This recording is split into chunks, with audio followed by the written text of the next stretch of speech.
Inflation has dropped to single digits and dropping. Interest rates continue to drop. External payment position has strengthened. Exchange rates have been more stable. The fiscal deficit has reduced to below 5%. Real GDP growth has rebounded and remains robust. Debt to GDP ratio is below 60%. The banking sector has been rescued and recapitalized. Mr. Speaker, as a result of bold and decisive measures we took to fix the banking crisis, our banks are stronger and richer, and with the cost of borrowing dropping, banks can and should therefore do a lot more to support the growth and expansion of business, which will create more jobs under the stable environment that has been provided by government for that exercise. Mr. Speaker, we recall the last time the MPP was in government, a government in which you, Mr. Speaker, served of pride and distinction. Our financial sector expanded considerably. It was under President J. Kufuor that we saw increases in the number of banks. The sector became competitive, with banks chasing ordinary workers with loan offers. This resulted in one of the highest average GDP growth rates in our country's history.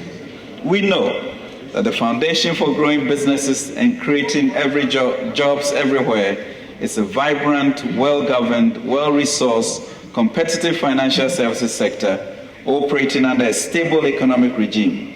That is why we could not watch the sector collapsing, even if it meant slowing down for a year or so on some of our own scheduled programs. In the recovery process, we managed to set up the Consolidated Bank Ghana Limited and capitalize it with 450 million Ghana cedis. Just this month, CBG has released funds totaling 430 million to Cocoa Board for Cocoa Roads. We provided funding of 11.2 billion, Mr. Speaker, to secure depositors' fund in the failed banks. The bank, the Ghana Amalgamated Trust, has provided funds to capitalize solvent indigenous banks that were struggling to meet the enhanced minimum paid-up capital of 400 million cedis. We have recently provided an additional 925 million for payouts to small depositors of the 386 microfinance institutions.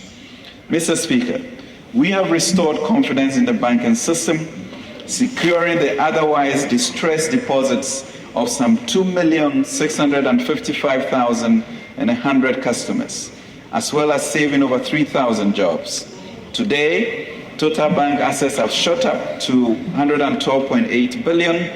Growth of credit to the private sector is rebounding assuredly by 16.8% in June 2019.